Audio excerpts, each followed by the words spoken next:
Today we're back working on the S13. So now we got it back up on the lift here and got some new parts for it. So we have our new engine mounts. I don't typically like to cheap out and stuff, but most of the mounts on the market are just like a cheap Chinese polyurethane. Don't need the trans mount, but came with it. So these are now going to go up into the engine. So right now we have stocks kind of just resting in there that Stevie gave us. They're a little too tall to fully seat into the holes. So we got these. Has two big washers on each side. I think I'm going to remove out one on each side just to make sure it drops as low as it can be. And yeah, show you the process of that. So we're going to get our little exhaust stand here and jack up the motor with it.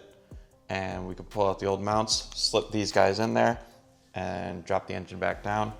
Then we can work on positioning everything else to get in like our wastegate and then start mocking up for our exhaust as well. Right. So first thing, I want to take our stand. You could take something soft like a deadbolt hammer or a piece of wood, kind of put it on your oil pan just to give you a little bit more leeway to not bend in your pan or mess up your pickup. And you could do this on the ground with the jack as well, but since I have a lift, we're gonna use this. And you can see how the motor keeps moving up, and you kind of want to go until you start getting a little bit of resistance. That way you know when the engine can't really move anymore. So I already have the bolts loosened on these, but beforehand you would take, there's a nut on the subframe side on each side, and then there's a nut in the engine brackets on each side as well. So when you get to reinstalling it, you kind of get an idea. So that seems about the max of this one. So if we get in here,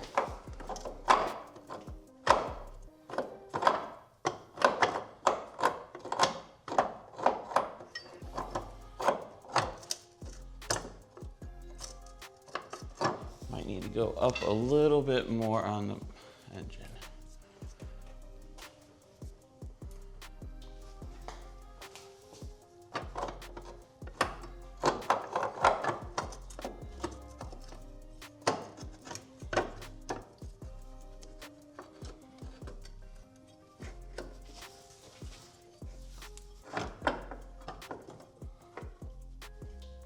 Oh, I actually did put a nut back on the top of these to hold them in. So that's what's hanging us up here.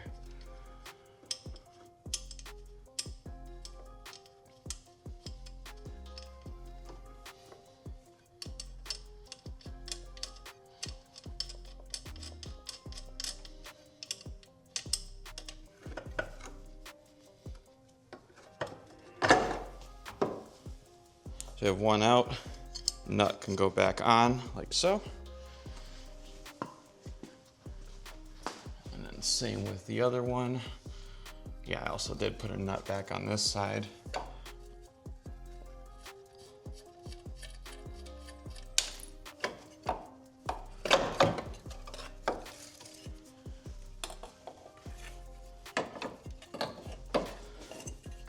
And this one just comes out too.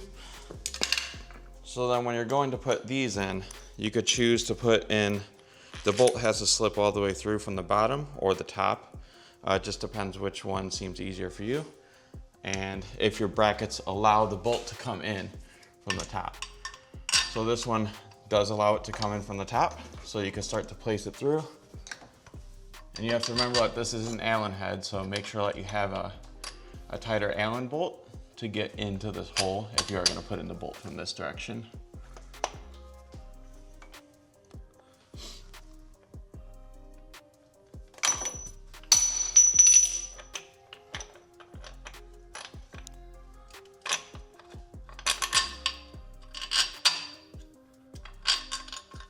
Yeah, so actually you cannot with the OEM mounts to put in the bolt from the top, so you'd have to go in from the bottom.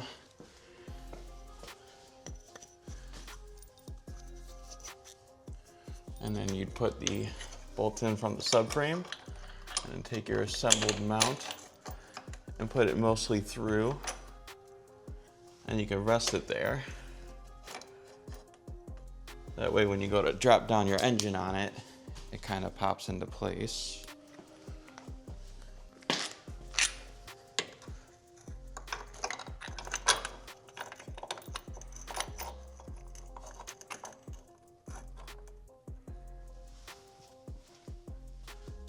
And then you just will slowly go back down.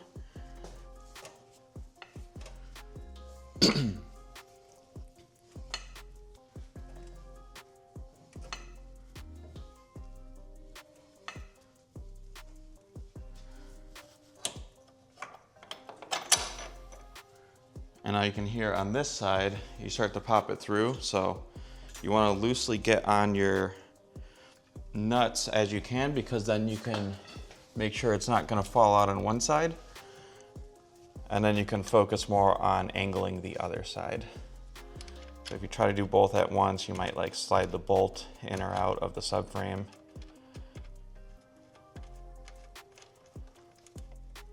So now that the nut is started there, we could just focus on angling in this side.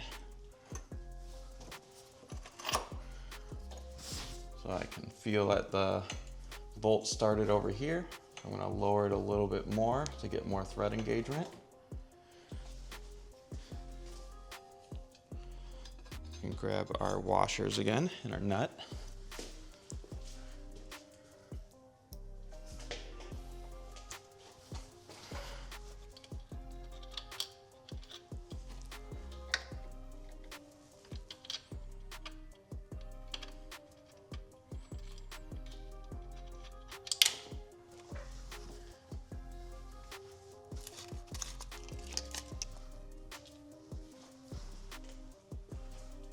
You want to try not to drop your nut in the subframe.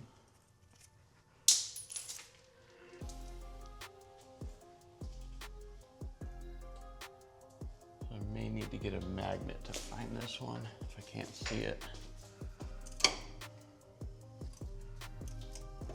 Yep, so there it is, behind the power steering line.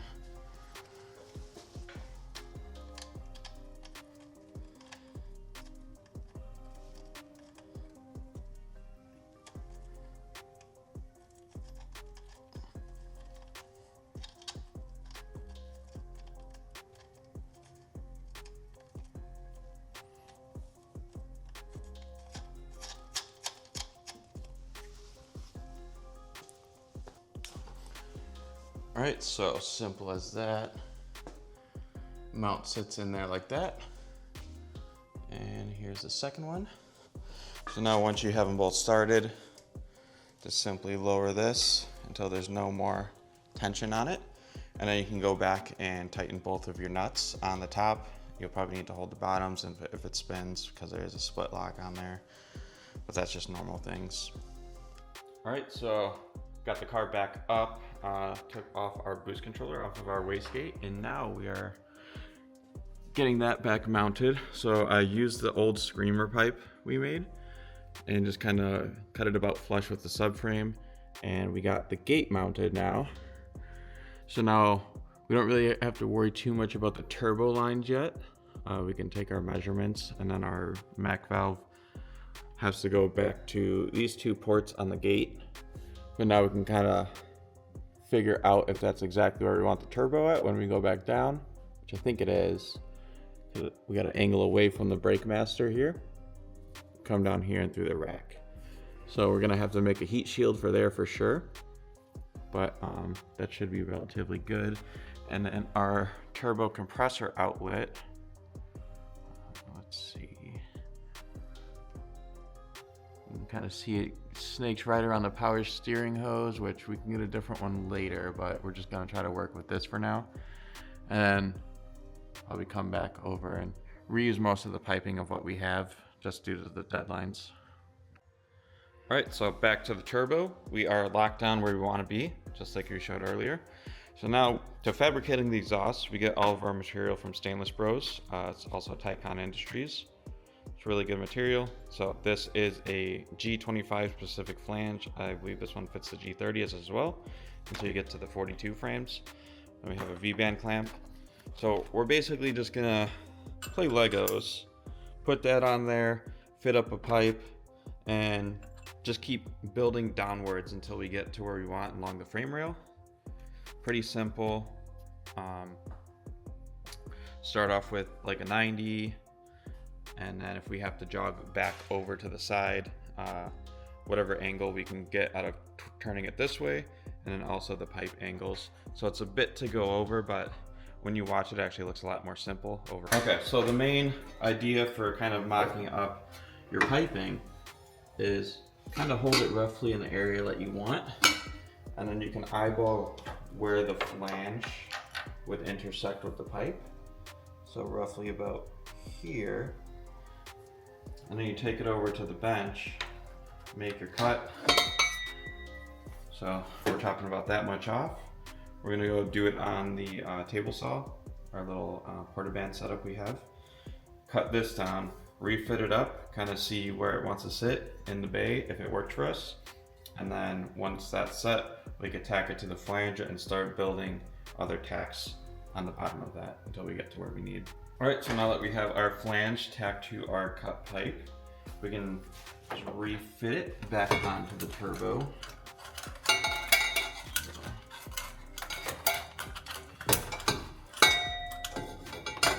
It is a tight fit already. I think I do have to cut it by the column.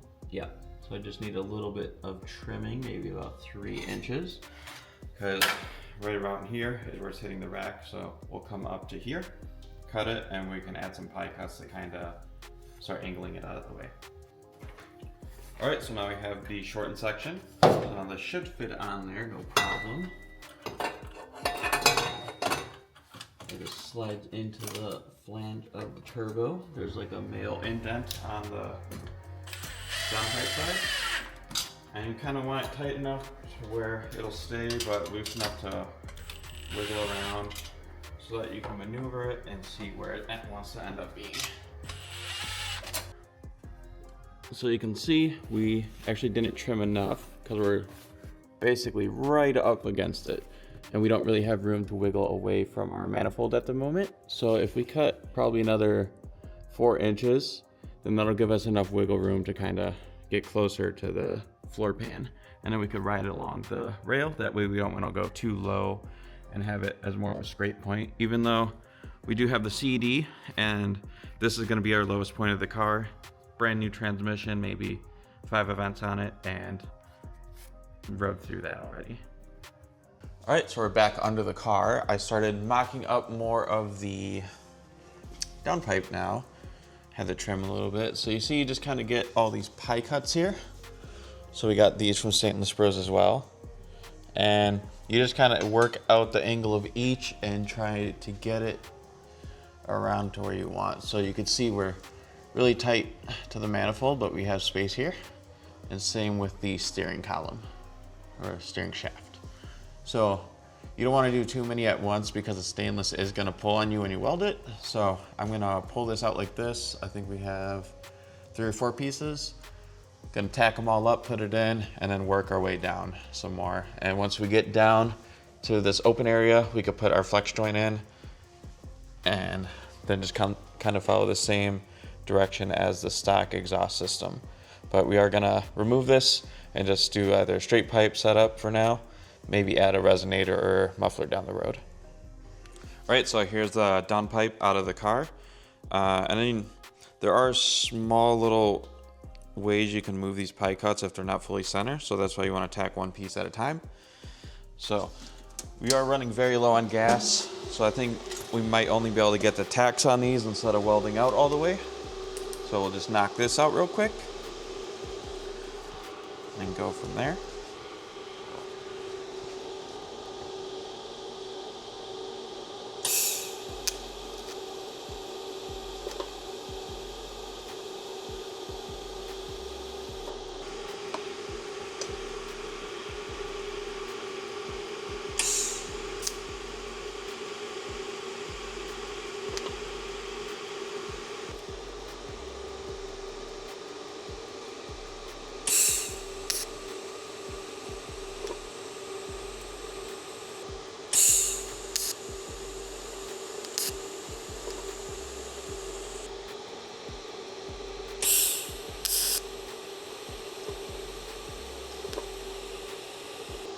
once you get the one side tacked up, so you can do it in either way you want, but if you only tack the one side, when you go to tack the other side, you need to make sure to compress these back down because they're already probably pulling up in certain spots. You can usually get away with no filler on the tacks, but if you do have any small variation in the pipe, you will need to use filler. We'll get off all of our tape. You may want to clean off the adhesive residue, depending on if it got into the joint as well.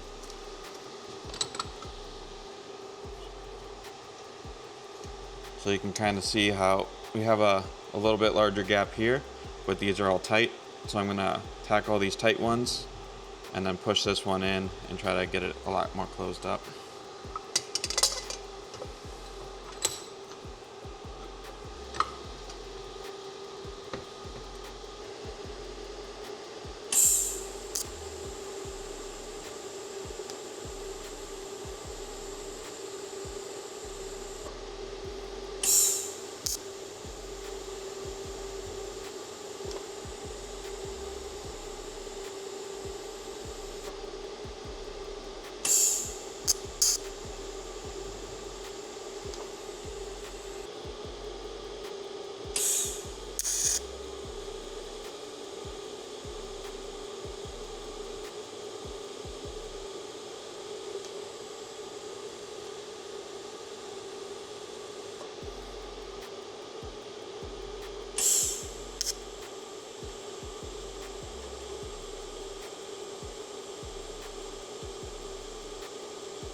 All right, and we'll take this off, get a little better view of everything. So here's just running some no filler weave passes on these. We'll obviously do the whole thing, but we do want to test fit it back in the car, make sure everything's fitting fine. We'll add more pieces and we will have to get some more gas back in there before we do the whole exhaust, but this should hold for this setup for now until we pop it back in, try some more pieces, and just keep working out the shape of it.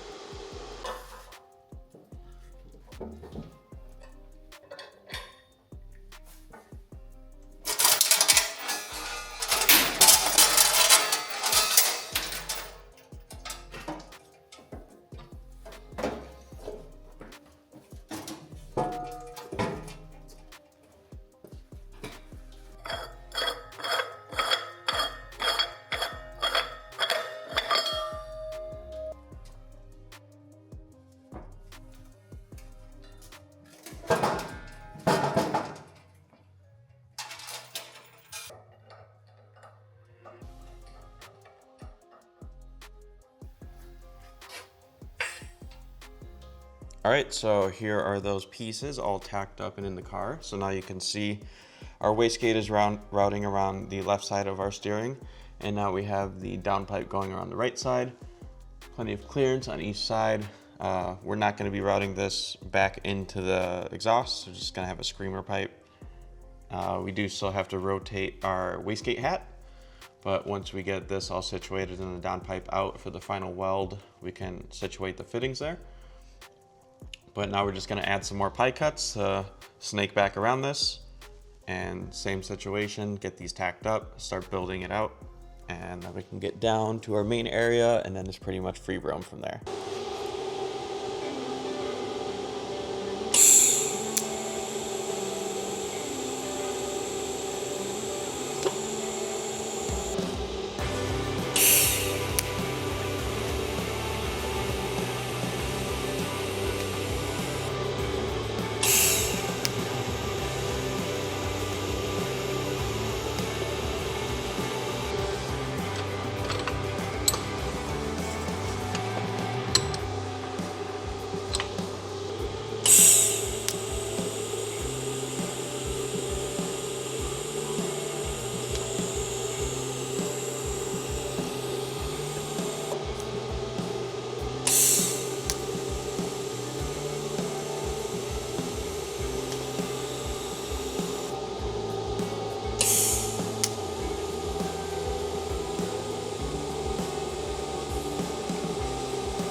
All right, so just finished up welding out the new downpipe.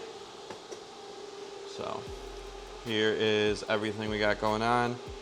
So the flex pipes, typically you're supposed to pre-weld the ends beforehand and then sand down the ends, because otherwise like the two layers in between will just melt and blow out.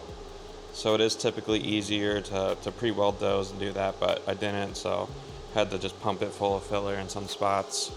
But overall, the downpipe came out really good.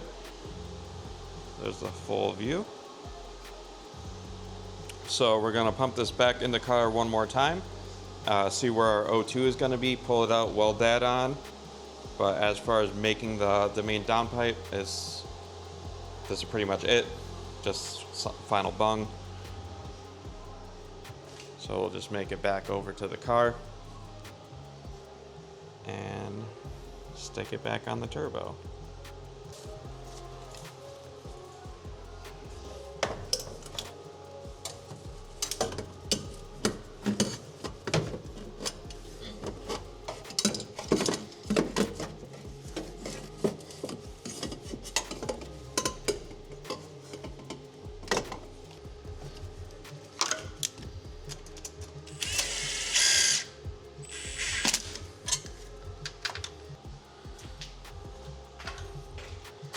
So here's the rough mount of it.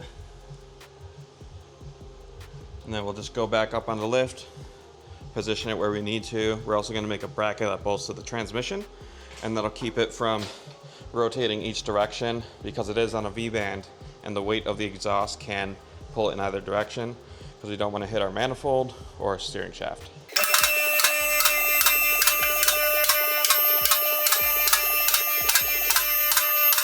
We did end up coming a little bit lower than we wanted, but this just gives us enough room in between, just because we would have had to do a few more bends up, and then getting on a V-band clamp, we don't want it hitting the chassis, so we'll take the low spot here.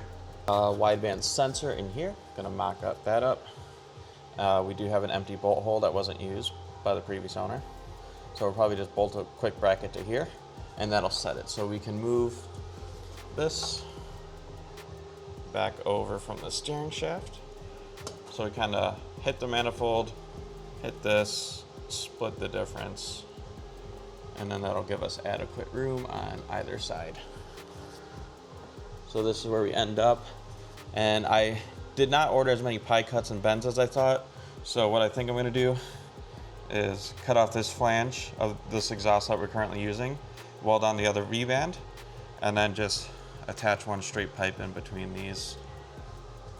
So I'll probably just have to use my last 45 I have to get these in line.